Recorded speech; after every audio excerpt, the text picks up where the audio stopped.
My son called me at 2 in the morning, his voice shaking like the walls were collapsing around him, begging for $25,000 because his wife was supposedly lying in a hospital bed and the doctors would not lift a finger without my money.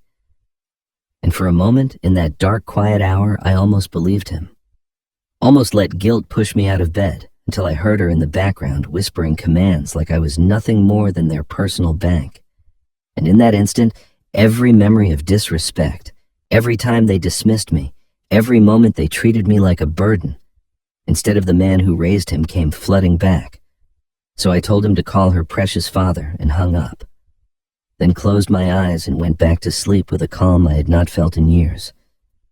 But the next morning, when the phone rang again and the caller said he was with the police, the world shifted because it turned out the hospital story was only the first layer of a much darker truth.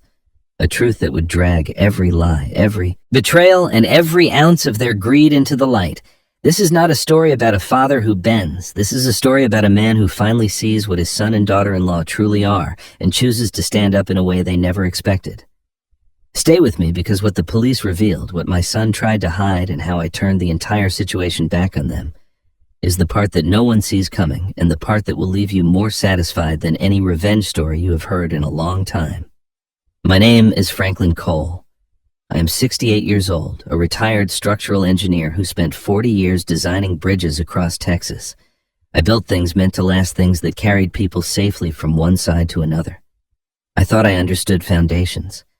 I thought I knew how to recognize when something was about to collapse. The phone rang at 2:07 in the morning. I know the exact time because I stared at the glowing numbers on my nightstand clock for a full 3 rings before my hand found the receiver. At my age, a call at that hour means one thing: someone is dying or already dead. My heart was pounding before I even said hello. "Dad. Oh God. Dad, you have to help us." Jason's voice came through, ragged and desperate, the voice of a man standing at the edge of something terrible. My son. My only child. The boy I taught to ride a bicycle, to throw a football, to shake hands like he meant it. "It's Vanessa. She collapsed at home. We're at the hospital. They're saying she needs emergency surgery, something with her heart. Dad, they won't operate until we pay $25,000. We don't have it. Please, Dad, please." I sat up in bed, my feet finding the cold floor. The room was dark except for the pale blue light from the phone screen.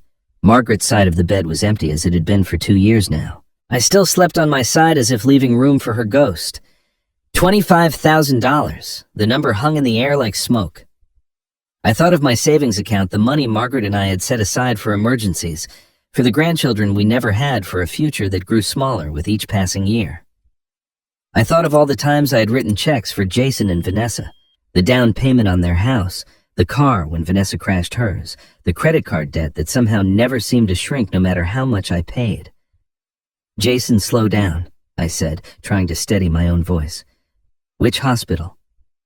What exactly did the doctors say?" There was a pause, a rustle, and then I heard it. A whisper. Soft, almost covered by the static of a bad connection, but not quite. I knew he'd say that. Vanessa's voice. Not weak, not dying, coaching, directing. The words were meant for Jason, not for me, but the phone had picked them up anyway. 5 words that rearranged everything I thought I knew. I sat very still.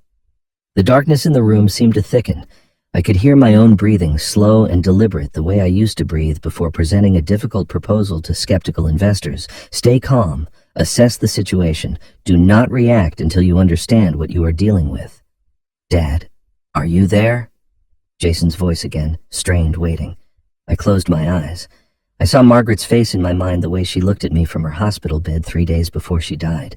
She had been so weak, barely able to squeeze my hand, but her eyes were clear. "Franklin," she had whispered, "if anything ever happens, find Nora. She has what you need." I hadn't understood then. I had thought she was confused, lost in the fog of medication, but Margaret was never confused. Margaret saw things I missed. "Dad, please. They're prepping her for surgery. We're running out of time." I thought of all the dinners where Vanessa had rolled her eyes at my stories, all the times she had called my home that old shack, the way she had looked at me during Margaret's funeral, not with grief, but with something that looked almost like calculation. I had ignored it all because Jason loved her and I wanted my son to be happy. But that whisper, that cold, satisfied whisper. "Call her father," I said. My voice came out steady, almost gentle. "I'm done being your emergency fund." "With Dad, you can't be serious. She's dying." "No, she's not." I pressed the button to end the call. The screen went dark. The silence that followed was the loudest thing I had ever heard. I sat there on the edge of my bed, hands resting on my knees, staring at nothing. I had just hung up on my son. I had just said no for the first time in 38 years. I should have felt guilty. I should have felt afraid. Instead, I felt something else entirely. Something that tasted like the first breath after nearly drowning. I did not go back to sleep. I made coffee and sat at the kitchen table, watching the darkness outside the window slowly turn gray. I thought about foundations. I thought about weight-bearing walls and stress points and all the invisible forces that hold a structure together or tear it apart. Within minutes, my phone rang again. I reached for it, expecting Jason's number. It was not Jason. The screen displayed a number I did not recognize, followed by 2 words that made my coffee grow cold in my hands: police department. I answered the phone with my coffee still untouched on the table, the steam long gone cold. "Mr. Franklin Cole?" The voice on the other end was male, professional, carrying the careful neutrality of someone trained to deliver difficult news. "This is Officer David Mercer with the Harris County Police Department. I apologize for calling so early, sir, but we have a situation that requires your immediate attention." I glanced at the clock on the kitchen wall. Just past 7 in the morning. The gray light outside had turned pale gold, and birds were beginning to stir in Margaret's old garden. I had been sitting at this table for nearly 5 hours, replaying that whispered sentence in my mind over and over again. "What kind of situation, officer?" There was a pause. I heard papers shuffling, the creak of a chair. "Mr. Cole, were you aware that a 911 call was placed last night at approximately 2:15 a.m., claiming that a woman at your son's residence was experiencing a life-threatening cardiac emergency? The caller provided your insurance information and requested immediate ambulance dispatch." My hand tightened around the phone. 2:15 a.m. 8 minutes after Jason's call to me. 8 minutes after I hung up on my son for the first time in my life. I was not aware of that, no. But here's where it gets complicated, Mercer continued. Our officers and paramedics arrived at the address within 11 minutes. No one answered the door. They tried calling the number that placed the 911 call, but it went straight to voicemail. After 20 minutes, they were forced to leave. Standard protocol in cases where we cannot make contact and there is no visible evidence of distress. I set my coffee cup down carefully as if it might shatter. And the woman, the one who was supposedly dying. That's why I'm calling Mr. Cole. We checked every hospital within a 50-mile radius. No one matching the description provided in that call was admitted last night. No cardiac emergencies involving a woman in her mid-30s. No record of anyone using your insurance information for treatment. He paused again. "Sir, we believe the call was fraudulent." The word landed like a stone, dropped into still water. Fraudulent. I thought of Vanessa's whisper, her voice so calm and certain. I knew he'd say that. She had predicted my response because she had studied me. She knew exactly which buttons to push, which guilt to trigger, which weakness to exploit. "There's more," Mercer said. "Our technical team flagged some unusual activity connected to your name. Between 2:30 and 4 a.m. last night, someone attempted to access your health insurance portal 3 separate times. The login attempts were unsuccessful because the password was incorrect, but the system recorded the IP address." He cleared his throat. "Mr. Cole, that IP address traces back to your son's residence." I stood up from the table. My legs felt unsteady, as if the floor beneath me had shifted slightly. I walked to the window and looked out at Margaret's rose bushes, the ones she had planted the year Jason was born. They were overgrown now, wild and tangled, because I could never bring myself to cut them back the way she used to. "Mr. Cole, are you still there?" "I'm here." My voice sounded far away, even to myself. "Officer Mercer, are you telling me that someone in my family attempted to use a fake medical emergency to access my insurance and financial information?" "I'm telling you what the evidence suggests, sir. I'm not drawing conclusions yet. But I've been working these kinds of cases for 12 years, and the pattern here is concerning." He lowered his voice slightly, as if sharing something he was not entirely supposed to share. "I've seen cases like this before. They usually don't stop at one attempt." I closed my eyes. The 25,000 demand, the fake emergency, the insurance portal. This was not a desperate son calling his father for help. This was something else entirely. Something planned, something rehearsed. I thought of all the documents Vanessa had asked me to sign over the years, always with that bright smile, always with some perfectly reasonable explanation. Authorization forms. Account access agreements. Papers I had skimmed and signed because I trusted my son's wife, because I wanted to believe she had our family's best interests at heart. "Mr. Cole, I need to ask you something, and I need you to think carefully before you answer." Mercer's tone had shifted, becoming gentler but more serious. "Has anyone in your family recently asked you to sign documents you did not fully understand? Legal papers, financial authorizations, anything involving your assets or medical decisions?" I thought of the folder Vanessa had presented to me last Thanksgiving while Jason was watching football in the other room. Just some estate planning updates, she had said. Nothing complicated.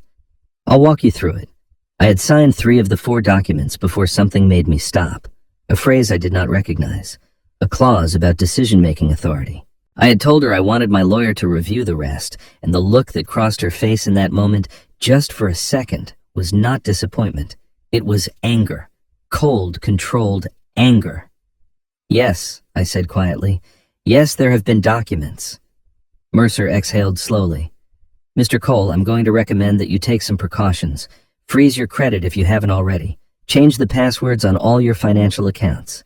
And if anyone contacts you asking for money or requesting that you sign anything, do not do it until you've spoken with a lawyer or with us." "You think this is going to continue?" "I think whoever is behind this has been planning for a while. The insurance portal attempts suggest they already had personal information they should not have had. Your date of birth, your policy number, your security questions." He paused. "Mr. Cole, I think whoever did this knows you very well, maybe better than you know them." The line went silent, except for the faint hum of static. Outside, the sun had fully risen, casting long shadows across the yard. I stared at the rose bushes and thought of Margaret, of her steady hands, and her sharp eyes, of how she always seemed to know when something was wrong before I did. "Find Nora," she had said. "She has what you need." I ended the call and stood there for a long time, the phone still warm in my hand. The house was quiet. The coffee was cold. And somewhere across town in the home I had helped them buy my son and his wife were waking up to discover that their plan had failed. What I did not yet understand was how far they were willing to go to make sure the next one succeeded. After Officer Mercer's call, I didn't move from the kitchen for a long time. I sat at the table where Margaret and I had shared 40 years of morning coffee, and I let the memories come. They arrived like floodwater breaking through a dam, all the moments I had chosen to forget, all the small cruelties I had excused, because I wanted peace, because I loved my son, because I told myself that family meant tolerance. But tolerance has a limit, and I had finally reached mine. The first memory that surfaced was the day Margaret died. I was holding her hand in that hospital room, watching her breath grow shallow, counting the seconds between each rise and fall of her chest. The machines beeped their steady rhythm. The afternoon light slanted through the blinds.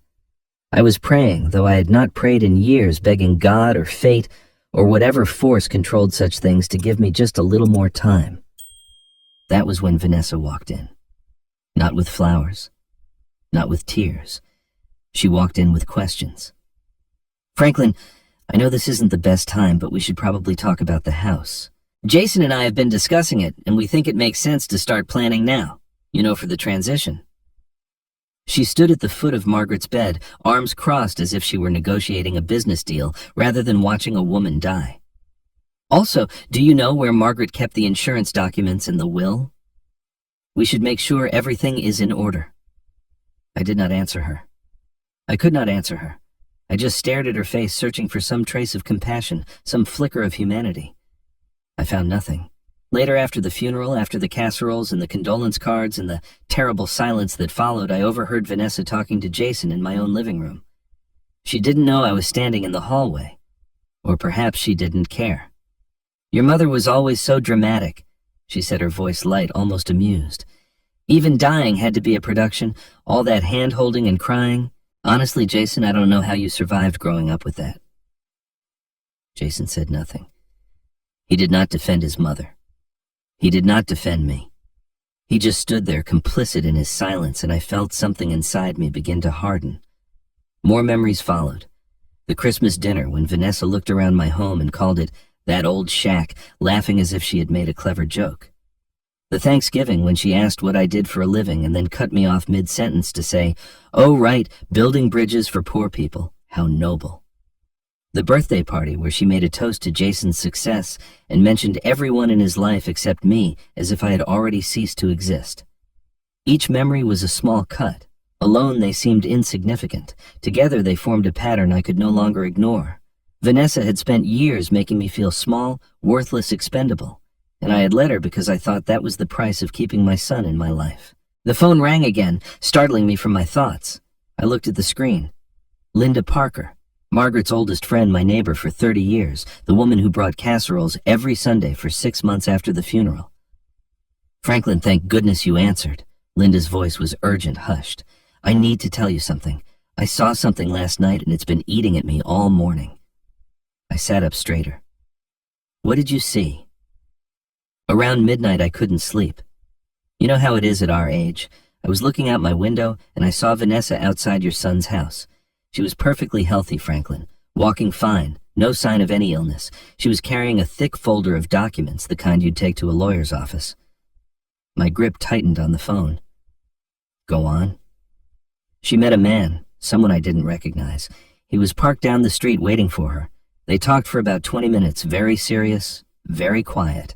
Then she handed him an envelope from that folder. He drove away and she went back inside like nothing happened." I thought of Officer Mercer's words. Whoever did this knows you very well. "Linda, did Margaret ever say anything to you about Vanessa's family, her parents?" There was a pause. "Strange thing now that you mention it, Vanessa never talks about her father. She told everyone he died when she was young. But Margaret mentioned something different once. She said she'd found some old records when she was helping Vanessa with paperwork for the wedding, records that suggested her father was very much alive." I filed that away, another piece of a puzzle I was only beginning to see. "Franklin, there's one more thing." Linda's voice dropped to a whisper, as if she were afraid someone might overhear. "That man she met when he got in his car and the dome light came on, I could see him putting the documents in his briefcase. They looked official, legal papers maybe. And Franklin, I could see your name on them, clear as day." I called Officer Mercer within minutes of ending my conversation with Linda. He listened without interruption as I relayed everything she had told me, the midnight meeting, the folder of documents, the stranger who drove away with papers bearing my name. When I finished, there was a long silence on the line. "Mr. Cole, I'm coming to your house. I'll be there in 20 minutes. Don't go anywhere." He arrived in an unmarked sedan dressed in plain clothes rather than uniform. I met him at the door and led him to the kitchen table, the same table where I had spent the night, piecing together the shape of my own betrayal. Mercer carried a thin folder under his arm, and the look on his face told me he had already learned something I would not want to hear. "We identified the man your neighbor described," he said, settling into the chair across from me. "His name is Derek Hayes, 42 years old. He has a criminal record, Mr. Cole, fraud charges from 7 years ago in Ohio. He served 4 years in state prison before being released 18 months ago." I absorbed this information slowly, turning it over in my mind like a stone. A professional criminal, working with Vanessa. The picture was becoming clearer, and it was uglier than I had imagined. "There's more," Mercer continued. "We located his vehicle this morning. It was parked at a motel about 15 miles from here. Hayes wasn't there, but we found something in the car." He opened his folder and slid 2 photographs across the table. "Photocopies of your property deed, your most recent bank statements, a utility bill with your address, all sitting in a briefcase on his passenger seat." I stared at the photographs. My name, my address, my financial information, all gathered neatly in the possession of a stranger with a fraud conviction. The violation was almost physical, as if someone had reached inside my chest and rearranged my organs without permission. "Officer Mercer, I need to tell you everything." And I did. I told him about the late-night meeting Linda witnessed, about the pattern of financial questions Vanessa had asked over the years, always casual, always slipped into ordinary conversation, about the documents she had tried to get me to sign last Thanksgiving, the ones I had refused to complete without a lawyer's review, about the way she looked at me sometimes with an expression that was not quite contempt, but something colder, more calculating. Mercer took notes throughout, his pen scratching steadily across a small pad. When I finished, he set the pen down and looked at me with an expression I could not quite read. "Mr. Cole, there's something about Derek Hayes' case that you should know. The fraud charges that sent him to prison involved identity theft and financial manipulation of an elderly victim. But here's the thing, the victim was never publicly identified. The case files were sealed by court order. Hayes has always maintained that he was set up by someone he trusted, someone who used him as a fall guy and then disappeared." I felt a chill run down my spine. "You think Vanessa was involved in that case? I'm not drawing conclusions yet, but the pattern is concerning." Mercer leaned forward slightly. "Mr. Cole, we've been doing some digging since your call this morning. Someone has been systematically gathering your personal information for months. We found credit inquiries in your name that you never authorized, requests for your medical records from 2 different providers, and this." He pulled another document from his folder. "A preliminary application for power of attorney naming Vanessa Cole as your designated representative. It was never completed or filed, but someone started the paperwork." The room seemed to tilt slightly. Power of attorney. The legal authority to make decisions on my behalf, to access my accounts, to sell my property, to control my life. "This isn't opportunistic," Mercer said quietly. "This is a long-term operation. It's been planned for a while, probably since before your wife passed away. And Mr. Cole, you are the target." I thought of Margaret's final words again. "Find Nora. She has what you need." Had my wife known? Had she seen what I was too blind to see? "What about Hayes?" I asked. "If he claims he was set up in his original case, why would he be working with Vanessa now?" Mercer hesitated. "That's what I'm trying to figure out. Your neighbor mentioned something interesting when we spoke to her this morning. She said Hayes watched Vanessa during their meeting with an expression that wasn't affection. She said it looked more like he was hunting." Before I could respond, Mercer's phone buzzed in his pocket. He pulled it out, read the message on the screen, and his face changed.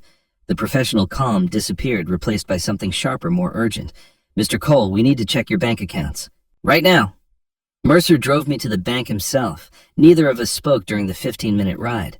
I stared out the window at the familiar streets of my neighborhood, the houses I had watched being built over the decades, the trees Margaret and I had seen grow from saplings to towering oaks. Everything looked the same as it had yesterday, but I knew that was an illusion. Nothing would ever look the same again. The branch manager, a woman named Patricia Hendricks, whom I had known for 20 years, led us to a private office in the back. Her face was tight with concern as she pulled up my accounts on her computer screen. I sat beside Mercer, my hands folded in my lap, bracing myself for whatever was coming. "Mr. Cole, when did you last check your accounts online?" Patricia asked. "About a week ago. Everything looked normal." She turned the monitor toward me. "I need you to look at this." The numbers on the screen did not make sense. My checking account showed a pending transfer request for exactly $25,000, waiting for final authorization. The timestamp read 2:47 a.m., just minutes after I had hung up on Jason. Someone had initiated the transfer while I was still sitting in my dark kitchen trying to understand what had just happened. "I didn't authorize that," I said, my voice barely above a whisper. "I know," Patricia replied. "The system flagged it because the request came from an unrecognized device, but there's more." She scrolled down, revealing an activity log I had never seen before. "In the past week, there have been 3 separate attempts to reset your password, all from different IP addresses, all unsuccessful because they couldn't answer your security questions correctly." Mercer leaned forward. "Someone's been trying to break into his accounts." Patricia nodded grimly. "That's not the worst of it."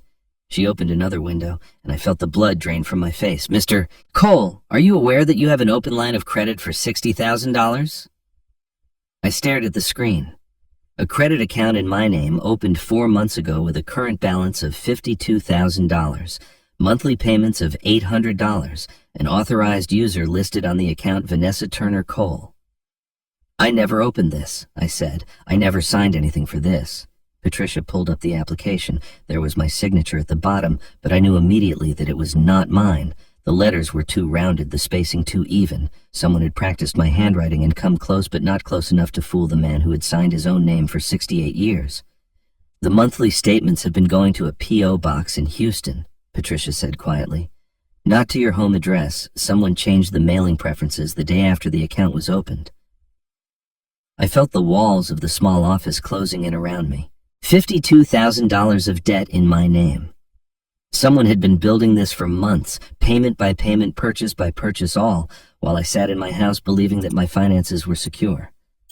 Mercer spoke carefully. Mr. Cole, this is classic elder financial abuse. They start small, password resets, credit inquiries. They test the defenses looking for weaknesses. Then they escalate to loans, transfers, eventually property. The end game is usually guardianship. Once they control your legal decisions, they control everything you own. Guardianship. The word hung in the air like a death sentence. I thought of the power of attorney application Mercer had shown me earlier, the one that had never been completed. Vanessa had been working toward this for months, maybe years, and I had been too blind to see it. There's one more thing, Patricia said, her voice hesitant. About 2 weeks ago, we received an inquiry about adding someone to your accounts. A woman named Victoria Turner. She claimed to be your financial advisor and requested information about your account balances and beneficiaries. She paused. Mr. Cole, does that name mean anything to you? Victoria Turner. Not Vanessa Cole. A different name entirely. I shook my head slowly, but I filed the name away in my memory. Another piece of the puzzle. We spent the next hour freezing accounts, changing passwords, filing fraud reports. By the time we left the bank, my head was pounding and my hands were shaking. Mercer drove me home in silence, and I sat at my kitchen table as the afternoon light faded into evening. My phone buzzed with an incoming text. I assumed it was Jason trying to explain, trying to manipulate, but the number was unfamiliar. The message was brief. Don't trust anyone around her, D. I stared at the letter D, thinking of Derek Hayes, the man with the fraud conviction who watched Vanessa like a hunter. Before I could process the implications, my phone buzzed again. This time I recognized the number. Vanessa. You think you can stop me? You have no idea what I'm capable of. This ends when I say it ends. I stared at Vanessa's text message until the screen went dark. The threat was not subtle. She wanted me to know that she was in control, that my resistance was futile, that whatever I thought I had discovered was nothing compared to what she had already set in motion. I set the phone down on the kitchen table and waited. They came the next morning. The pounding on my front door started at 9 o'clock sharp, hard enough to rattle the hinges. I had been expecting them. I had spent the night preparing, organizing the documents Mercer had given me, rehearsing what I would say. For 68 years, I had avoided confrontation. I had bent and accommodated and swallowed my pride to keep the peace. That man died somewhere between the 2 a.m. phone call and the discovery of $60,000 of debt bearing my forged signature. I opened the door to find Vanessa already in tears. She pushed past me into the living room, her hands pressed to her chest, her breath coming in ragged sobs that sounded almost real. Jason followed behind her, his face pale, his eyes fixed on the floor. How could you? Vanessa wailed, spinning to face me. How could you abandon us like that? I was dying, Franklin. Dying, and you hung up on your own son. What kind of father does that? What kind of monster refuses to help his family when they need him most? The performance was flawless. Every gesture, every catch in her voice, every trembling lip had been practiced until it looked spontaneous. I watched her the way I used to watch structural models being stress tested, looking for the weak points, the places where pressure would cause the facade to crack. You were not dying, I said quietly.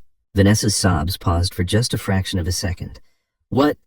You were not dying. No one matching your description was admitted to any hospital that night. The 911 call was fake. The insurance portal was accessed from your home 3 times between 2 and 4 in the morning, and the $25,000 you demanded was already set up as a pending transfer before Jason even finished his phone call. I kept my voice steady, calm, almost gentle. You planned the whole thing, Vanessa, and you got caught. Her tears stopped as if someone had turned off a faucet. The transformation was remarkable. The grieving daughter-in-law disappeared, replaced by something harder, colder, more honest.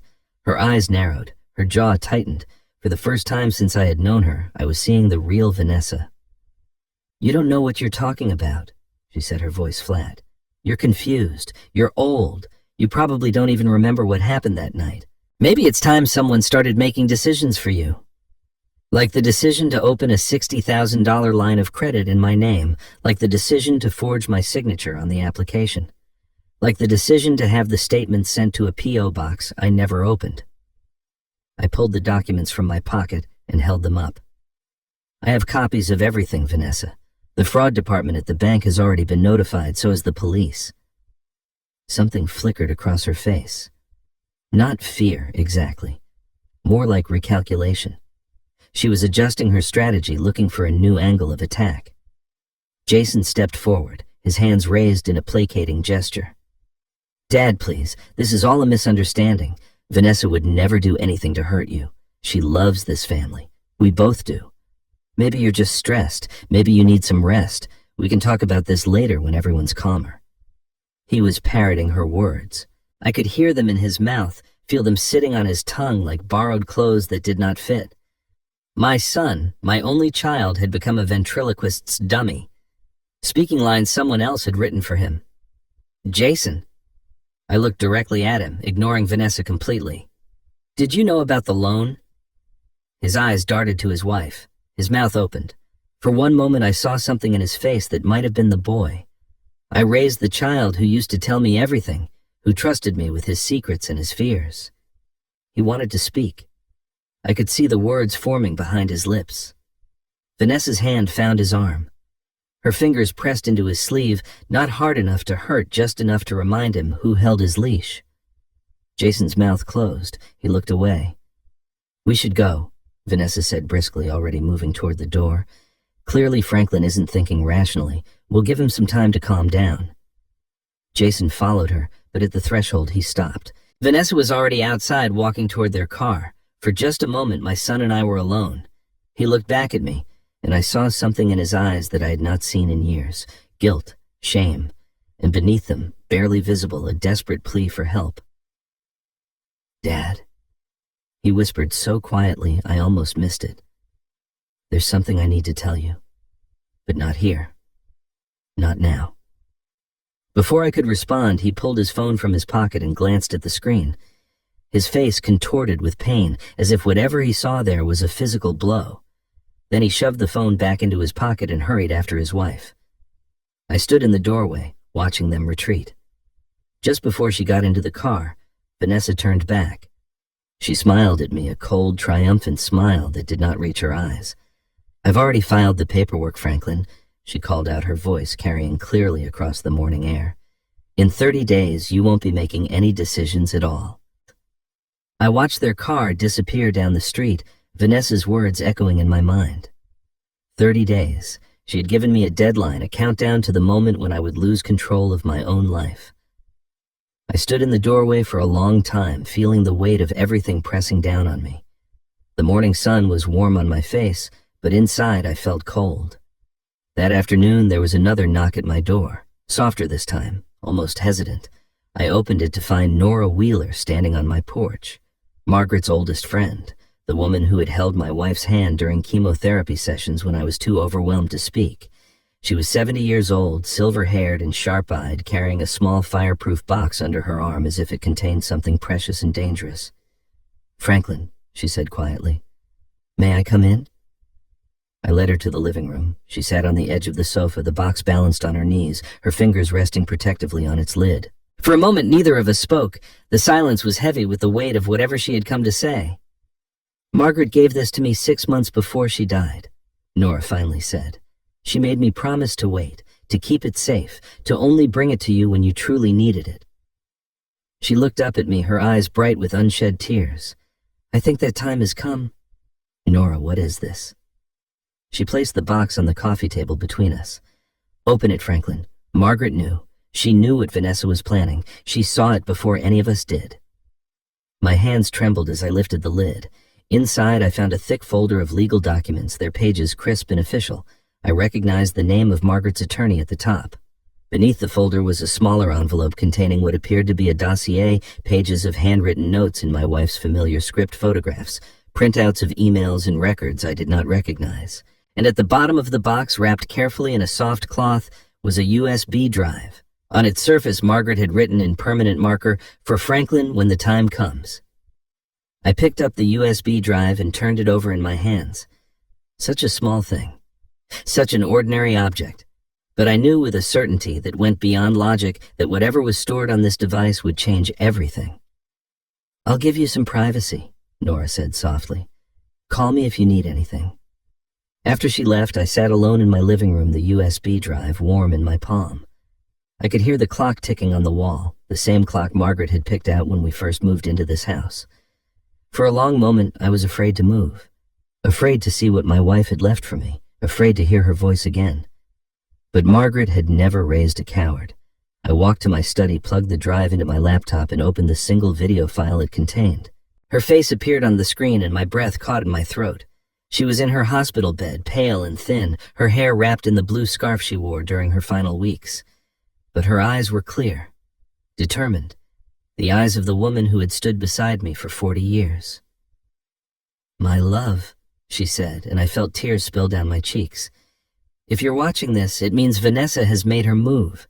I'm sorry I'm not there to fight beside you, but I've done everything I can to make sure you have what you need." She paused, gathering her strength. Even through the screen, I could see how much effort it cost her to speak. 3 months before I got sick, Vanessa came to me alone. She said she wanted to discuss estate planning. She had documents ready for me to sign, papers that would transfer the house into Jason's name for tax purposes. When I refused, when I told her I would never sign anything without you present, she dropped the act.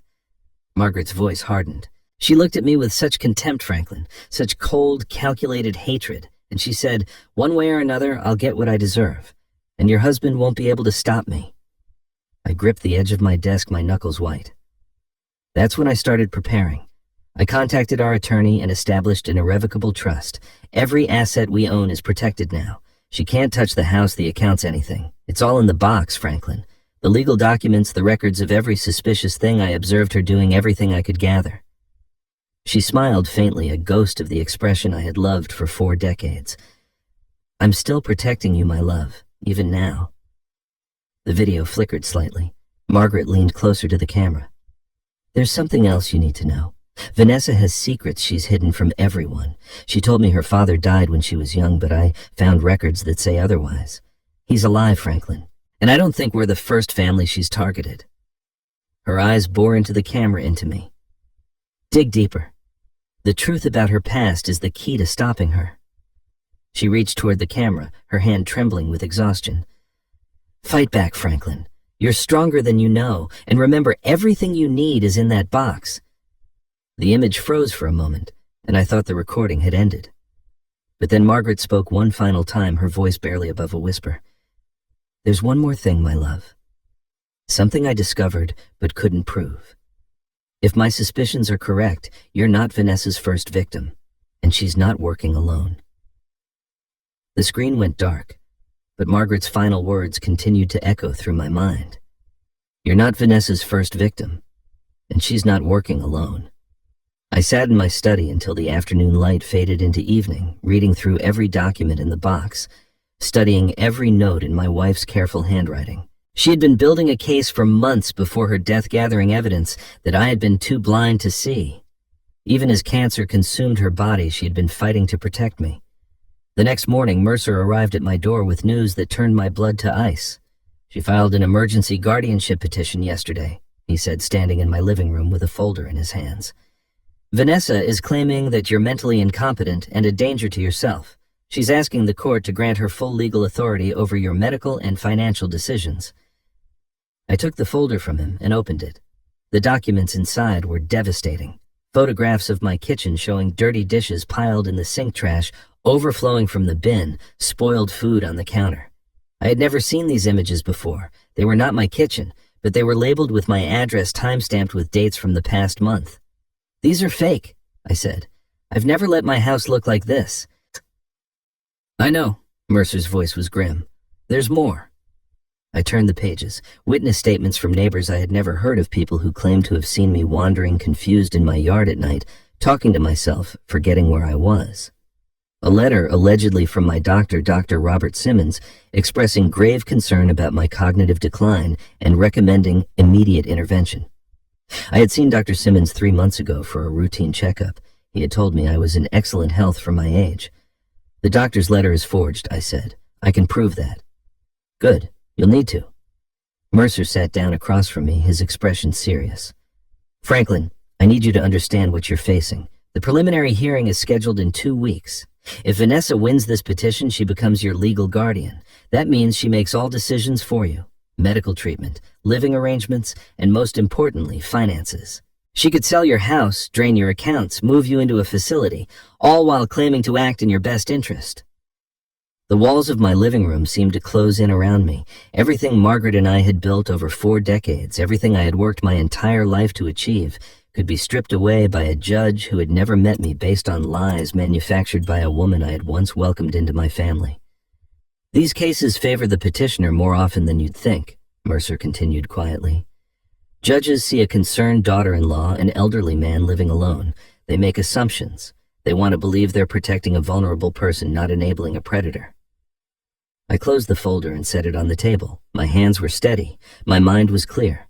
Margaret had not raised a man who surrendered. Then I need to make sure they see the truth. That afternoon, I contacted a lawyer named Rebecca Torres, a woman who specialized in elder abuse cases. She reviewed Margaret's trust documents and confirmed what my wife had already put in place, an irrevocable trust that protected every major asset I owned. Vanessa could not touch the house or my retirement accounts no matter what the guardianship ruling said. But that was not enough. I needed to prove that I was mentally competent, that the petition was based on fraud. Dr. Sarah Mitchell's office was in a quiet medical building downtown. She was a licensed clinical psychologist with 30 years of experience in cognitive assessments, exactly the kind of expert whose opinion would carry weight in court.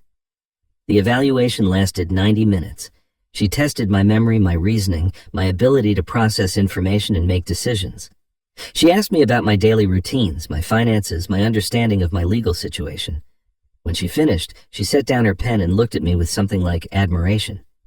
Mr. Cole, you're sharper than most people half your age. Your memory is excellent. Your reasoning is sound. There is absolutely nothing wrong with your mind. She signed the evaluation form and handed it to me. Whoever filed that petition is either badly mistaken or deliberately lying. I'll testify to that in court if necessary.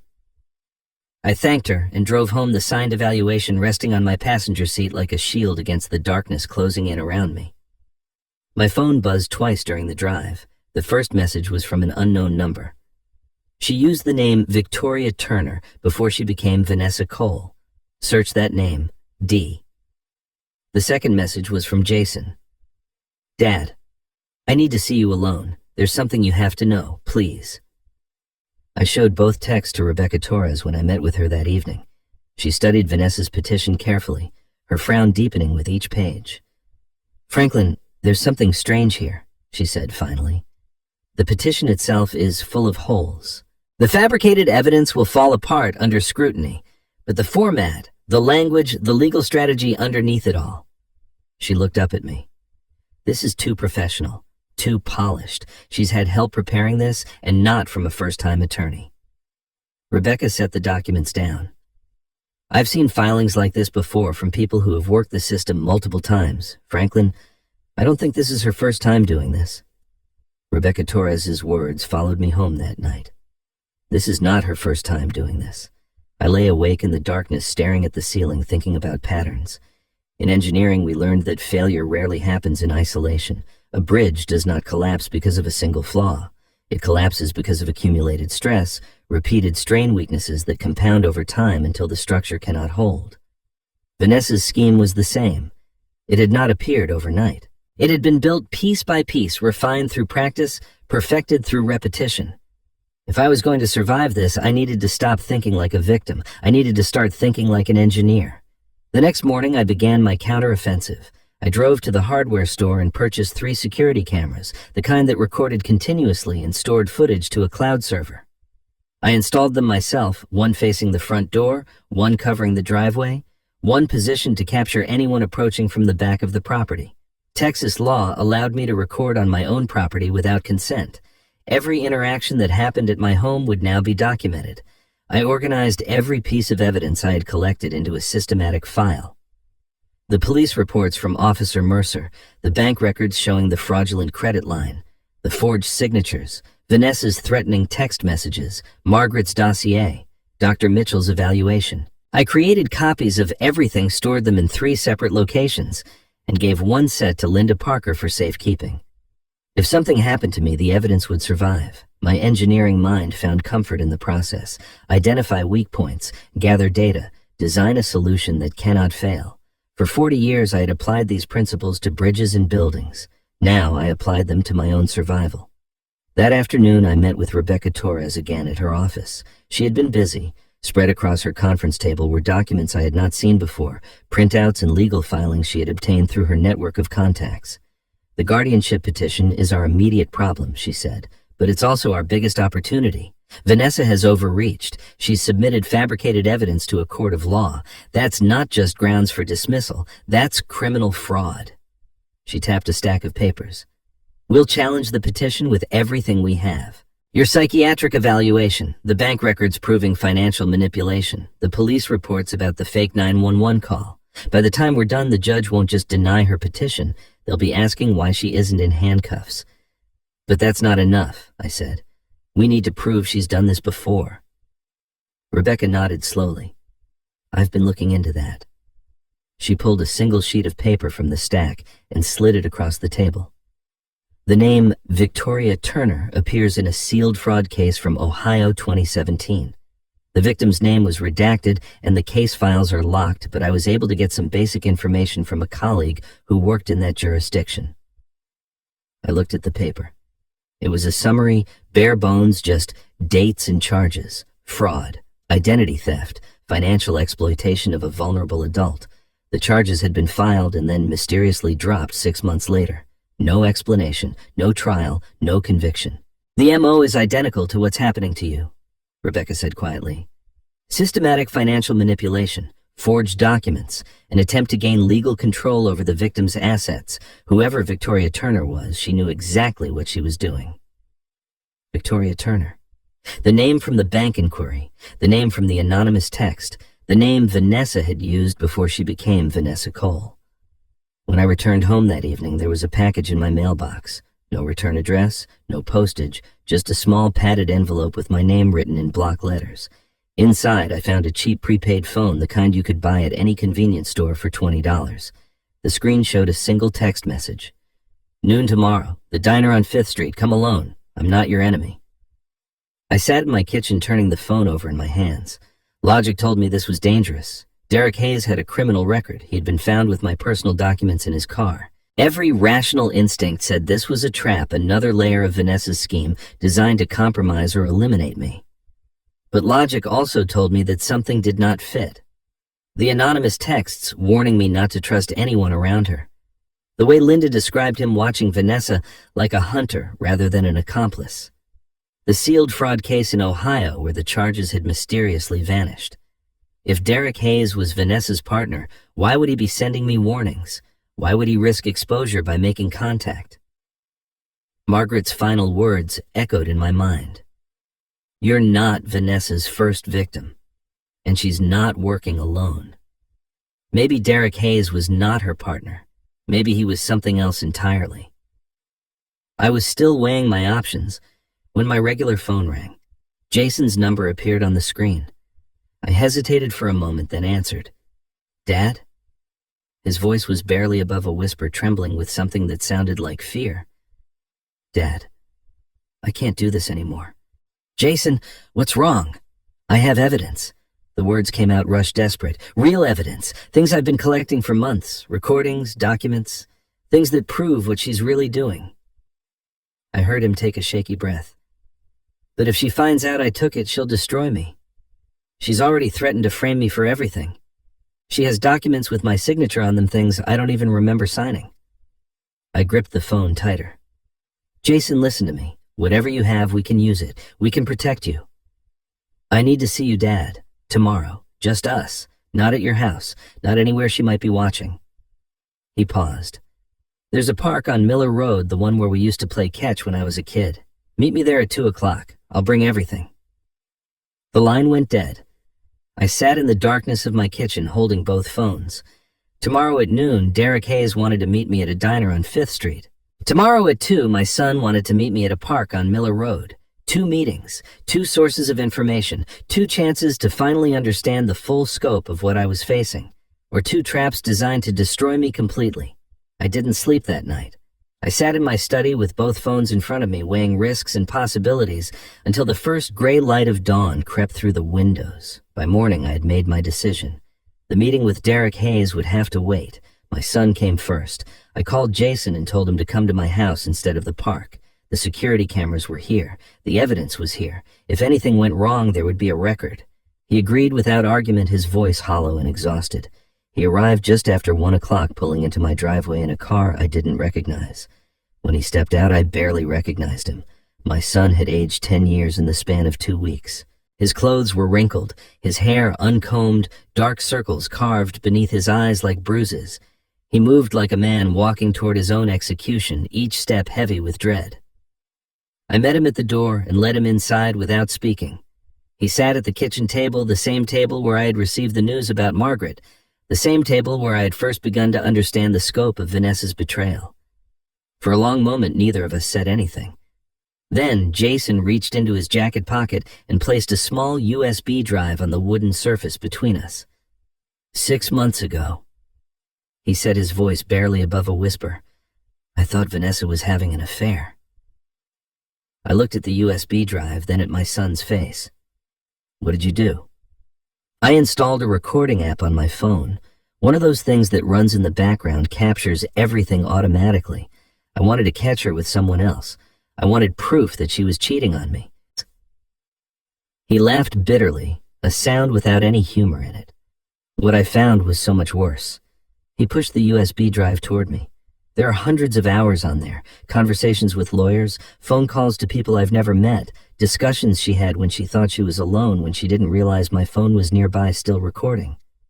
His hands were shaking now, trembling against the tabletop.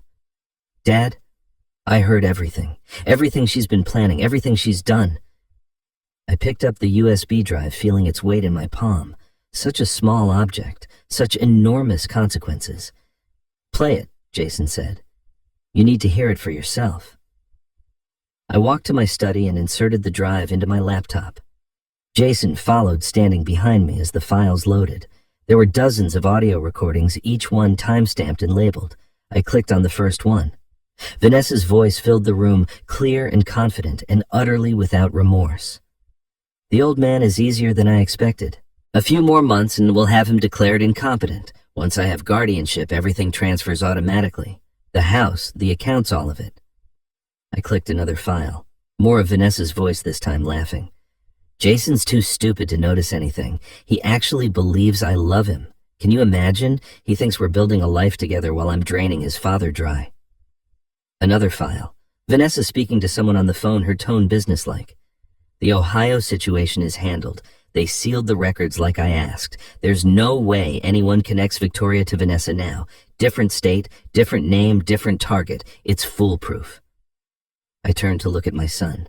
He was crying silently, tears streaming down his cheeks, his shoulders shaking with suppressed sobs. I wanted to tell you, Dad. The words came out broken, fractured by grief. Every single day I wanted to stop her, but she found out I was suspicious. She went through my phone, found the app, realized what I had been recording. He wiped his face with the back of his hand. She told me that if I ever betrayed her, she would frame me for everything. She has documents with my signature on them, loans I don't remember taking, transfers I never authorized. She said she would make sure I went to prison while she walked away clean. I stood and walked to my son. I put my hands on his shoulders, feeling how thin he had become, how fragile. How long has she been threatening you? 3 years. He looked up at me with red-rimmed eyes. Since before Mom died. I've been her hostage, Dad. Every day I wake up terrified of what she'll do next. Every night I lie awake wondering if this is the day she finally destroys me. I pulled him into an embrace, the first real contact we had shared in years. He was not weak. He was not complicit. He was a man who had been systematically terrorized by someone he trusted, trapped in a prison of forged signatures and manufactured evidence. I had spent weeks hating my son for his silence. Now I understood that his silence had been the only thing keeping him alive. "The recordings are legal," I said quietly. "Texas is a one-party consent state. You were present for every conversation. This evidence is admissible." Jason nodded against my shoulder. "There's more on there. She mentioned someone named Derek. She said, if he ever finds me, I'll just do what I did before. Men are easy to manipulate." He pulled back, wiping his eyes. "And Dad, she has a second phone, a hidden one she keeps locked away. I've seen her use it late at night when she thinks I'm asleep. The contacts are listed only as initials, no names." I filed this information away, another piece of the puzzle clicking into place.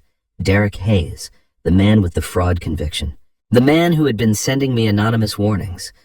Perhaps he was not Vanessa's accomplice after all. Perhaps he was another victim. Jason grabbed my arm suddenly, his fingers digging into my flesh. His eyes were wide with fear. "Dad, there's one more thing. Last week, I heard her on that hidden phone. She was in the garage talking to someone. I couldn't hear most of it, but I caught a few words." He swallowed hard. "She said something about finishing what we started. And Dad, she mentioned Mom." My blood turned to ice. "What did she say?" Jason's voice dropped to a whisper, as if speaking the words too loudly might make them more real. "She said Margaret was getting too close. Good thing nature took care of that problem." Jason's words echoed in my mind long after he left. Margaret was getting too close. Good thing nature took care of that problem. I sat alone in my kitchen as the afternoon shadows lengthened, turning those words over and over, examining them from every angle. My wife had died of cancer. The doctors had been certain. The diagnosis had been confirmed by multiple specialists, and yet Vanessa had spoken of Margaret's death as if it were convenient, as if it had solved a problem. I could not afford to dwell on that horror. Not yet. I had another meeting to keep. The diner on 5th Street was a small place, the kind of establishment that had survived decades by serving strong coffee and minding its own business. I arrived 15 minutes early and chose a booth near the back where I could watch the entrance. The burner phone sat heavy in my pocket. Every instinct told me I was walking into danger, but every piece of evidence told me that Derek Hayes might be the key to understanding everything. He walked in at exactly noon. I recognized him from the photographs Mercer had shown me. But the man who approached my booth was not what I expected. Derek Hayes looked like someone who had been hollowed out from the inside, aged far beyond his 42 years. His clothes hung loose on a frame that had once been larger. His eyes carried the permanent shadow of someone who had seen too much and trusted too little. He slid into the seat across from me without offering his hand. For a long moment, we simply looked at each other, two men connected by a woman who had tried to destroy us both. "Thank you for coming," he said finally. His voice was quiet. Careful, the voice of a man who had learned to measure every word. "I know you have no reason to trust me." "Then give me one." He nodded slowly, as if he had expected nothing less. 7 years ago, I met a woman named Victoria Turner. She was beautiful, charming, everything I had ever wanted in a partner. She listened to me. She made me feel like I mattered. Within 3 months, I was convinced I had found the love of my life. He paused, his jaw tightening.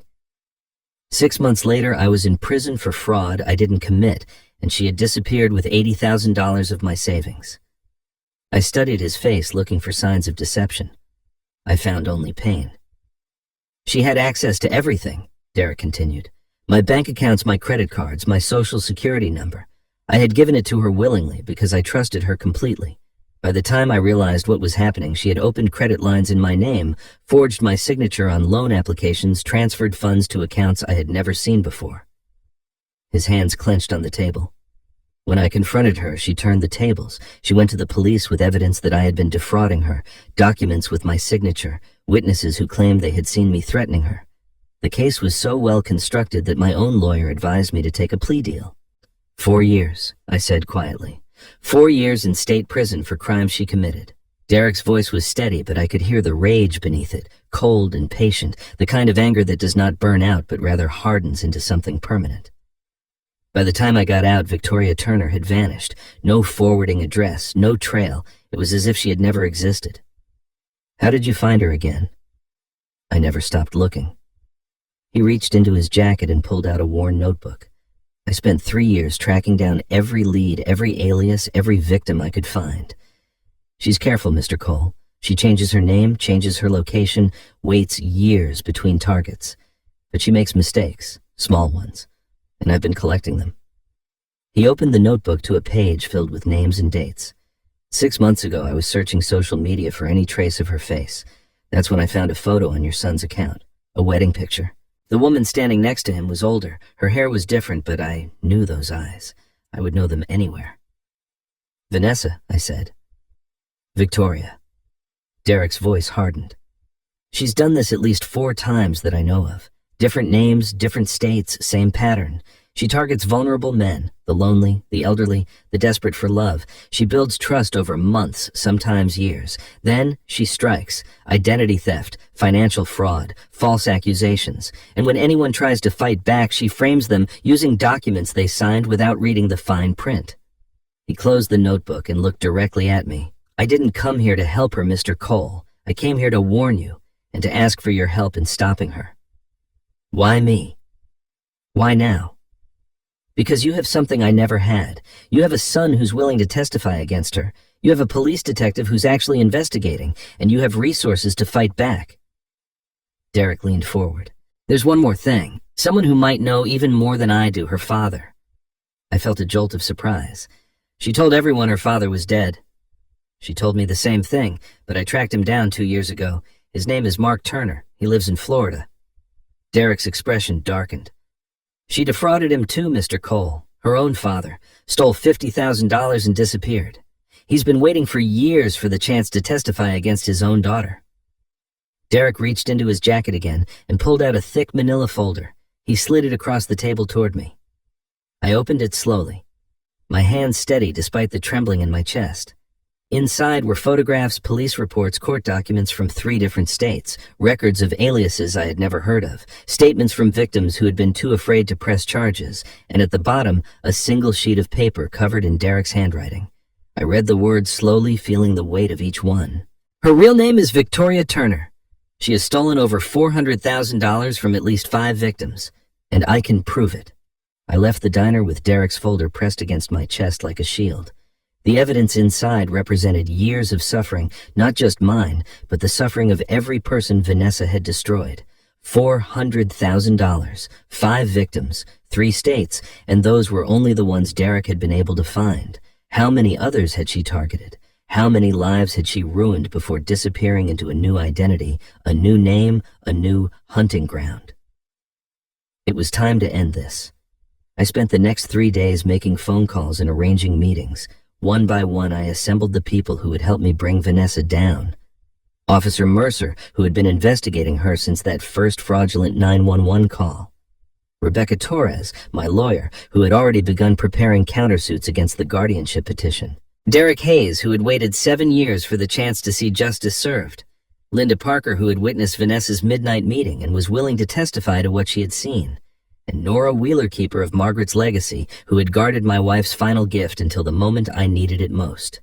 We gathered in my living room on a Thursday evening. The curtains were drawn. The security cameras were recording. 6 people united by a single purpose to expose a predator who had operated in shadows for far too long.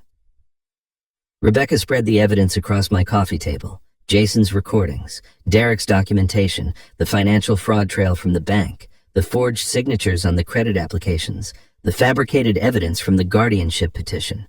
Mercer added his own files, the fake 911 call, the insurance portal access attempts, the police reports I had filed over the past 2 weeks. Together, it formed a mosaic of systematic criminal behavior that stretched back years. This is more than enough for an arrest, Mercer said, studying the assembled documents. Fraud, identity theft, filing false legal documents, elder financial abuse. I can have a warrant by tomorrow morning. And then what? Rebecca's voice was sharp practical. She gets arrested. She hires expensive lawyers. She plays the victim. She claims the evidence was fabricated, the witnesses are lying, the recordings were manipulated. The case drags on for years while she's out on bail, destroying evidence and intimidating anyone who might testify against her. She shook her head. I've seen it happen before. People like her know how to work the system. The room fell silent. Everyone understood the truth in Rebecca's words. Vanessa had escaped justice multiple times before. She had framed Derek Hayes so effectively that he had spent 4 years in prison for her crimes. She had manipulated my son into becoming her hostage. She had operated with impunity because she understood something fundamental about human nature. People wanted to believe the best about those they loved. "We need her to expose herself," I said quietly. "We need her to incriminate herself so completely that no lawyer, no matter how expensive, can explain it away." Derek leaned forward. "How do you propose to do that?" I had been thinking about this for days, turning the problem over in my mind the way I used to analyze structural weaknesses in a bridge design. Vanessa's greatest strength was her ability to manipulate to charm to present herself as the victim in every scenario. But her greatest weakness was equally clear: her greed. She had come this far because she wanted my assets, my property, everything Margaret and I had built together. She would not stop until she had it all. "I'm going to invite her to dinner," I said. "A reconciliation. I'll tell her I've been thinking about what's best for the family. I'll say I'm willing to discuss a compromise, maybe even sign some documents to transfer control of certain assets." I looked around the room at the faces of my allies. "She won't be able to resist. Her greed will bring her directly to me." Mercer nodded slowly. "We wire the house. Multiple cameras, multiple microphones, everything recorded and time-stamped. When she arrives, you get her talking, get her to admit what she's done, get her to threaten you on camera." "I'll be there," Jason said. His voice was steadier than I had heard it in weeks. "I'll play the role of the loyal husband one more time. She'll think I'm still under her control, but I'll be wearing a wire." Rebecca pulled out her phone. "I've been in contact with someone else who wants to be part of this. Mark Turner, Vanessa's biological father." She looked at me. "He's been waiting 15 years for this moment, Franklin. 15 years since she stole $50,000 from him and vanished. He's flying in from Florida. He wants to look his daughter in the eye when she finally faces consequences." The plan crystallized over the next hour. Mercer would coordinate with the prosecutor's office. The arrest warrant would be prepared in advance but held until Vanessa incriminated herself at the dinner. Derek would wait nearby, ready to provide testimony the moment she was in custody. Linda and Nora would be available as witnesses. Rebecca would have all the legal paperwork ready to file the instant the arrest was made. Everything was in place. The trap was set. That night, after everyone had left, I sat alone at my kitchen table and composed the invitation. I chose each word carefully, crafting a message that would appeal to Vanessa's vanity and greed while concealing the true purpose behind the request. "Dear Vanessa," I wrote, "I've been thinking about what's best for our family. The conflict between us has gone on long enough. Perhaps we can discuss a compromise that serves everyone's interests. I'm willing to consider options I may have dismissed too quickly before. Dinner at my house Saturday at 7 p.m. Let's end this peacefully." I read the message 3 times, then pressed send. The response came within an hour. Vanessa's words glowed on my screen, dripping with false sweetness and barely concealed triumph. "I knew you'd come to your senses, Franklin. See you Saturday." Saturday arrived with the slow inevitability of a verdict. I spent the morning preparing the house, checking camera angles, testing the sound system that would broadcast Vanessa's own words back to her. Rebecca called to confirm that Mark Turner had landed safely and was waiting at a hotel nearby. Mercer texted to say his officers were in position parked 2 streets away, ready to move on his signal. Derek would watch from his car across the street, close enough to enter when the moment was right. By 6 o'clock, everything was in place. Jason arrived early, pale but resolute, the wire hidden beneath his shirt. He hugged me at the door, a real embrace, the first genuine affection we had shared in years. "Are you ready for this?" I asked. "I've been ready for 3 years," he said quietly. "I just didn't know how to fight her until now." Vanessa arrived at precisely 7 o'clock because she was never late when she sensed victory. She stepped through my front door dressed in elegant black, her makeup flawless, her smile radiant with anticipation. Behind her came a man in an expensive suit carrying a leather briefcase. Her lawyer brought along to witness my surrender and ensure every signature was legally binding. "Franklin," she said warmly, as if the past 2 weeks had never happened, "thank you for being reasonable about this. I know we've had our differences, but family is what matters most."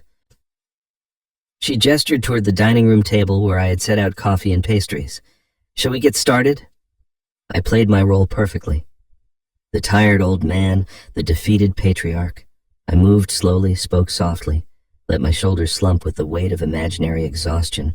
I accepted the documents she placed before me and reviewed them with trembling hands, asking questions I already knew the answers to, letting her explain each clause with patronizing patience. This section here transfers primary decision-making authority to Jason and myself, she said, pointing to a paragraph dense with legal language. It's really for your own protection, Franklin. You've been under so much stress lately. We just want to make sure you're taken care of. I see, I said slowly. And this other section about the property. Just a formality. The house would technically be held in a family trust, but you'd still live here, of course. Nothing would change day to day. I nodded, pretending to consider.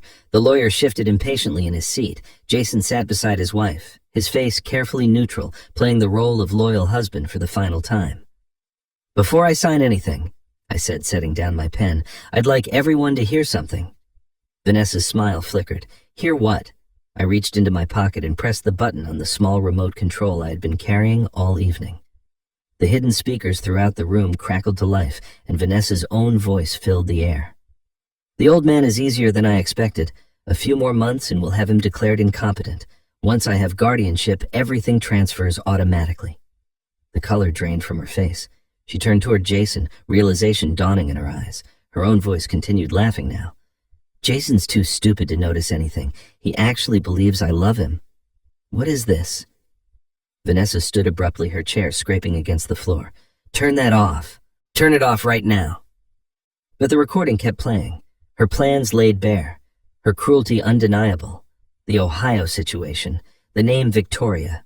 The contempt she held for everyone around her. Vanessa spun toward Jason, her face contorted with fury. You recorded me, you pathetic, spineless little worm, after everything I did for you, after everything I gave up. She lunged toward him, fingers curved like claws. I'll destroy you. I'll make sure you rot in prison for the rest of your miserable life. Vanessa. I spoke her name calmly, cutting through her rage. Or should I say, Victoria? She froze. The front door opened. Derek Hayes stepped into the room, his eyes locked on the woman who had stolen 4 years of his life. Hello, Victoria. Remember me? Vanessa stumbled backward, nearly knocking over the table. Her lawyer stood frozen, clearly having no idea what he had walked into. Derek, she whispered. How did you... Before she could finish, the door opened again. An older man entered, silver-haired, weathered by time, but standing straight with the dignity of someone who had waited a very long time for this moment. Hello, sweetheart, Mark Turner said quietly. It's been 15 years. I believe you have something that belongs to me. Vanessa's composure shattered completely. She looked around the room wildly, searching for an escape route, finding none. Her carefully constructed world was collapsing around her, every lie exposed, every alias known, every victim assembled to bear witness to her destruction. She lunged toward the back door. Officer Mercer was already there, stepping through from the kitchen, handcuffs glinting in the lamplight.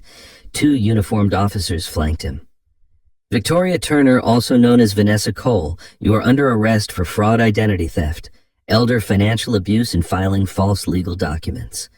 His voice was calm, professional, final. You have the right to remain silent. The metal clicked around her wrists. Something broke inside her then. The mask fell away completely, revealing the creature beneath. You think this is over? She screamed, thrashing against the officer's grip. I'll destroy all of you. I'll burn everything to the ground. Her voice cut off as they led her through the door, her threats dissolving into the night air. In the sudden silence that followed, I heard Jason weeping. He had collapsed into a chair, his head in his hands, his shoulders shaking with sobs that seemed to come from somewhere deep and wounded. I walked to him and placed my hand on his shoulder. It's over, son, I said softly. It's finally over. The police station was bright with fluorescent light and heavy with the smell of stale coffee. I sat in a plastic chair outside the interview room, watching through the window as Mark Turner gave his statement to the detectives. His voice was steady, but I could see the weight of 15 years pressing down on his shoulders with every word he spoke. Mercer had arranged for me to observe. He said I had earned the right to hear the full story. Her name was Victoria when she was my daughter. Mark said, his hands folded on the metal table before him. She was always clever, too clever maybe, saw through people like they were made of glass. He paused, staring at something invisible on the wall. 15 years ago, she came to me and her mother asking for help, said she was in trouble, needed money to start over. We gave her everything we had saved, $50,000. The detective across from him made notes without interrupting. Within 2 months, she had forged my signature on 3 separate loan applications, drained what was left of our retirement account, opened credit cards in my wife's name. Mark's voice cracked slightly. By the time we realized what she had done, Victoria had vanished, changed her name, moved to another state. My wife never recovered from the betrayal. She died 4 years later, still asking me why our daughter had done this to us. I watched his face through the glass. This was not a man performing grief. This was a man who had lived with it so long it had become part of his bones. The truth is, I taught her too well. Mark looked directly at the detective, now his eyes clear and unflinching. I was a small-time con artist in my younger days. Nothing violent, just schemes and scams, the kind of thing you do when you're young and stupid and think the rules don't apply to you. When Victoria showed an aptitude for reading people, for understanding what they wanted to hear, I thought I was teaching her to survive. He shook his head slowly. Instead, I created a monster. And when she turned those skills against her own family, I knew I had failed as a father in the worst possible way. He reached into the folder beside him and began pulling out documents, court records from Florida showing the theft, financial statements with his forged signature, old photographs of Victoria under names I had never heard: Sarah Mitchell, Jennifer Walsh, Victoria Hayes. In each photo she looked slightly different hair color, different style. But the eyes were always the same, cold, calculating, patient. The detective gathered the documents carefully. "Mr. Turner, are you willing to testify to all of this in court?" "I've been waiting 15 years for that chance," Mark replied. "Every single day since she disappeared, I've been waiting." After the interview, Mercer brought me to a conference room where Rebecca Torres was meeting with a federal prosecutor named David Chen. Spread across the table was the combined evidence from all 3 cases: Derek's documentation from Ohio, my records from Texas, Mark's files from Florida. Together they formed a pattern so clear that even the most skeptical jury would have no choice but to see it. "This changes everything," the prosecutor said, studying the assembled files. "What started as elder financial exploitation is now a multi-state criminal enterprise. Wire fraud across state lines, identity theft in at least 3 jurisdictions, conspiracy to commit financial crimes. These are federal charges." Rebecca nodded. "What does that mean for sentencing?" "If convicted on all counts, she's looking at 20 to 30 years, possibly more depending on what else we uncover during discovery." He closed the folder and looked at me. "Mr. Cole, your wife's documentation alone would have been enough to build a case. Combined with everything else, Victoria Turner is never going to hurt anyone again." Mercer took me to the holding area where Vanessa was being processed for transfer to federal custody. She sat behind a glass partition, her elegant clothes replaced by an orange jumpsuit, her perfect makeup smeared from hours of interrogation. When she saw me, her eyes narrowed with pure hatred. Mercer stood beside me and delivered the news without emotion. "Your victims found each other, Mrs. Cole. Derek Hayes from Ohio, your own father from Florida, Franklin Cole from Texas. Every single one of them is willing to testify." He paused, letting the words sink in. "You're never going to hurt anyone again." Vanessa said nothing, but I saw something shift behind her eyes, not remorse, not fear, something closer to disbelief, as if she still could not comprehend that her carefully constructed world had collapsed so completely. I left the police station as the sun was setting, painting the Texas sky in shades of orange and red. Mark Turner was waiting for me in the parking lot, leaning against his rental car. "Franklin," he said, extending his hand, "I want to thank you for everything." I shook his hand firmly. "We all played our part." "There's something you should know." Mark reached into his jacket and pulled out a worn envelope. "Your wife contacted me 2 years ago, Margaret. She found my name, somehow tracked me down, started asking questions about Victoria." He handed me the envelope. "She was building this case before she even got sick, Franklin. Gathering evidence, connecting victims. She knew what Victoria was planning and she was determined to stop her." He smiled sadly. "You married an incredible woman." I looked at the envelope in my hands. Margaret's handwriting on the front, questions she had prepared, leads she had followed, even dying she had been fighting for me. That night, alone in my quiet house, I returned to the fireproof box Nora had brought me. At the very bottom, beneath all the documents and recordings, I found one more item I had missed before. A small sealed envelope separate from the others with Margaret's handwriting across the front. Open this when it's truly over, not before. I held it for a long time, feeling the weight of her words, the promise of her voice one last time. Then I placed it on my nightstand and turned off the light. Tomorrow, I would finally read my wife's last words.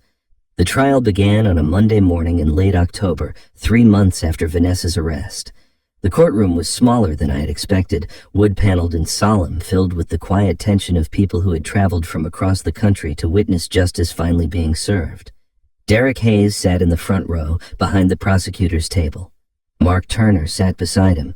Linda and Nora had come together, their faces grave but determined, and Jason sat next to me, pale and silent, ready to testify against the woman he had once promised to love forever. The state trial lasted 3 days. 3 days of evidence so overwhelming that even Vanessa's expensive defense attorney could not spin it into something innocent. I was the first witness called. I described the 2 a.m. phone call, the whispered words I had overheard, the fake medical emergency designed to extract $25,000 from a grieving widower. I explained the fraudulent credit applications, the forged signatures, the systematic attempt to drain everything Margaret and I had built together.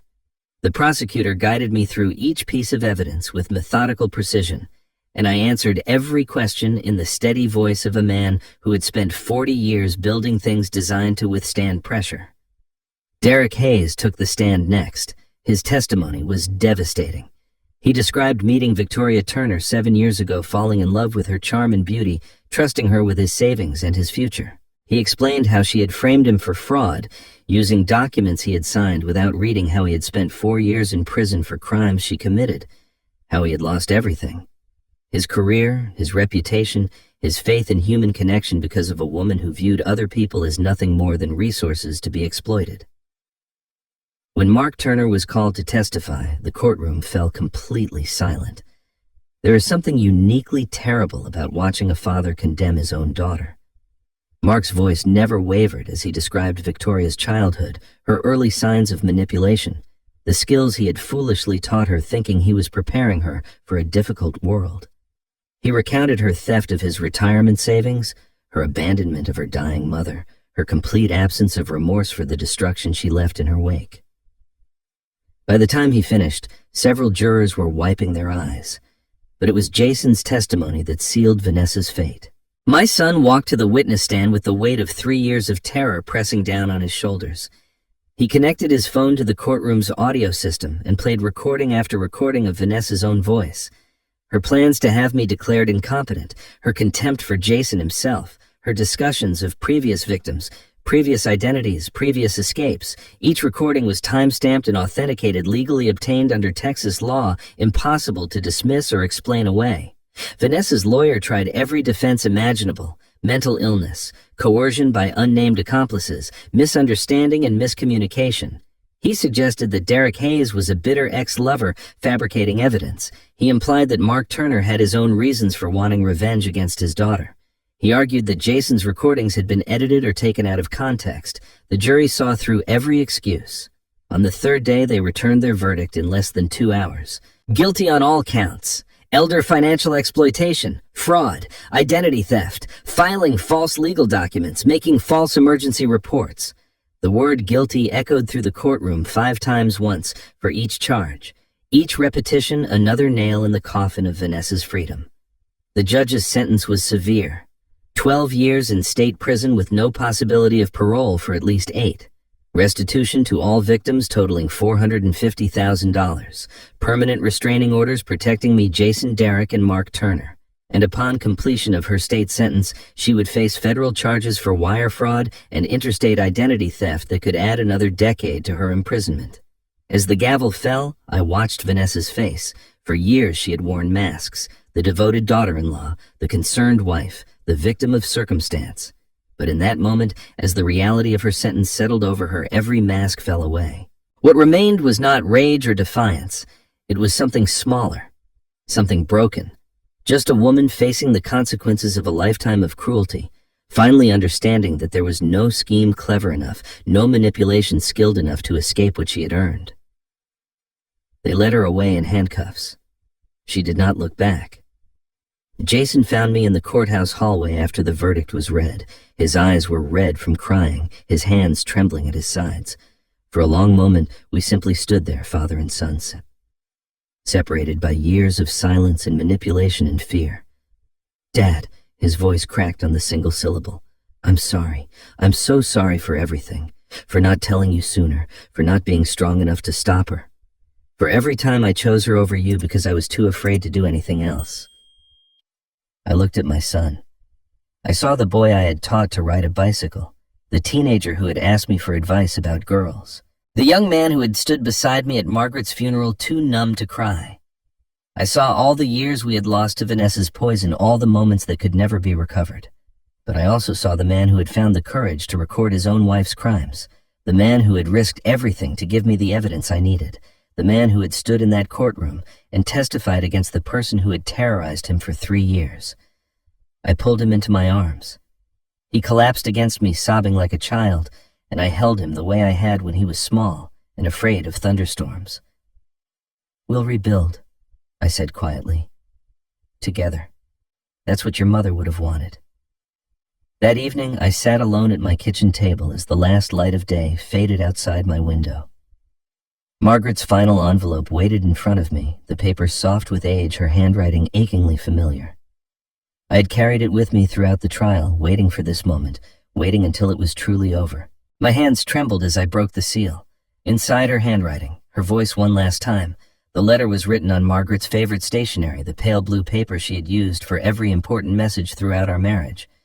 Her handwriting was weaker than I remembered, the letters slightly uneven, but unmistakably hers.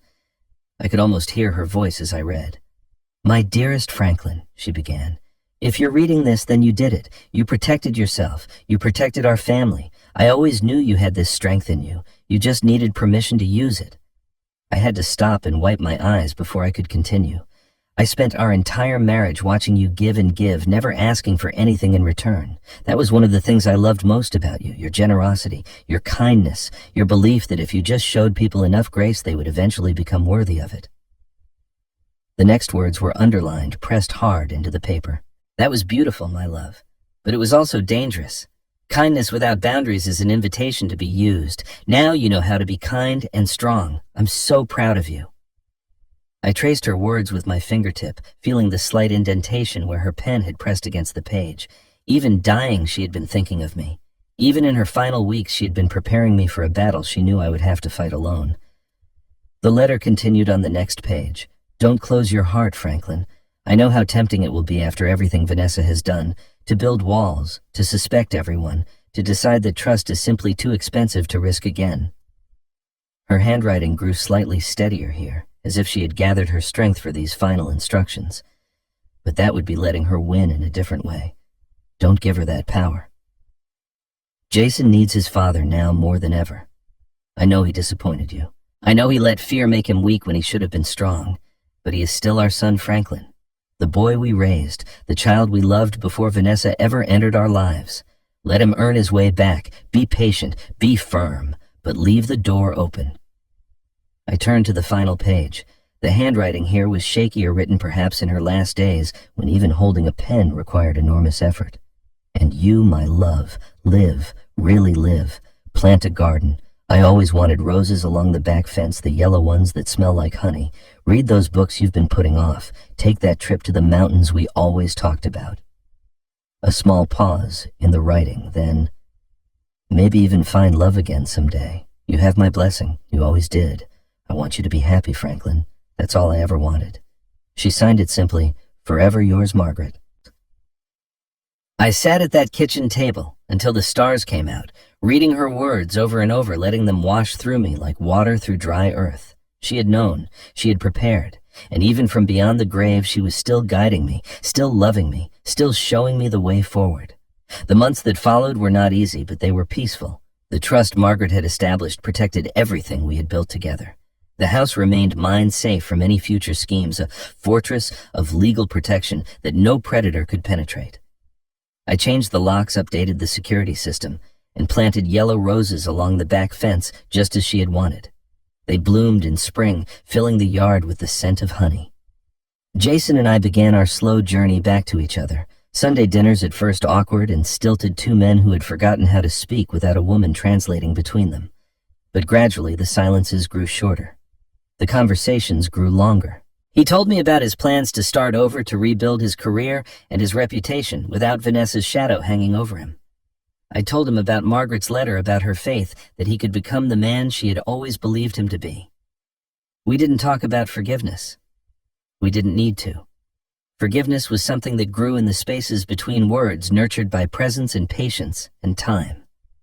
Linda Parker stopped by every Thursday with pie, usually apple, occasionally pecan.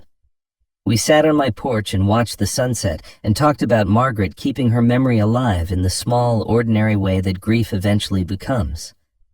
Nora Wheeler brought flowers for Margaret's garden once a month, always something different, always something beautiful. She said it was what Margaret would have wanted. Derek Hayes called occasionally from Ohio, where he had returned to rebuild his life. The settlement money from Vanessa's restitution had allowed him to start fresh, to pursue the career that her betrayal had stolen from him. We didn't talk often, but when we did, there was a bond between us that required no explanation. We were survivors of the same storm. Mark Turner sent a letter 6 months after the trial. He had made peace with his daughter's fate, he said. Not forgiveness, but acceptance. He thanked me for giving him the chance to finally close that chapter of his life. I wrote back and told him that Margaret had started the work long before I knew it needed to be done. We were all just finishing what she began. One evening in late summer, I stood on my porch watching the Texas sky turn gold and red and purple with the setting sun. The yellow roses were blooming along the fence. Margaret's garden was thriving. Inside, the house was quiet and clean and entirely my own. For the first time in years, I slept through the night. Not because the world had become safe. The world was never safe. There would always be predators like Vanessa, people who saw kindness as weakness and trust as opportunity.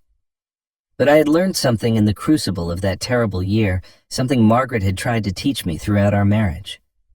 Kindness without boundaries is an invitation to be used, but kindness with boundaries, that is called wisdom, and wisdom, I have learned, is the best revenge of all. And so ends the story of Franklin Cole, a man who discovered that the greatest battles are not fought with fists or weapons, but with patience, preparation, and the courage to finally say no. What began as a desperate phone call at 2 a.m. became a journey through betrayal, revelation, and ultimately redemption. Franklin learned what his wife Margaret had always known, that protecting yourself is not selfishness, but survival. That setting boundaries is not cruelty, but wisdom. That sometimes the people closest to us can cause the deepest wounds, and sometimes those wounds can heal if we give them time and truth. This story reminds us that justice does not always arrive quickly, but when it does, it arrives completely. Vanessa thought she could manipulate an old man into surrendering everything he had built. Instead, she discovered that age brings not weakness, but experience, not confusion, but clarity, not surrender, but strength, refined by decades of facing challenges and overcoming them. If this story moved you, I want to hear from you. Have you ever faced betrayal from someone you trusted? Have you ever had to choose between keeping the peace and protecting yourself? What would you have done in Franklin's place? Share your thoughts in the comments below. Your experiences matter and your voice deserves to be heard.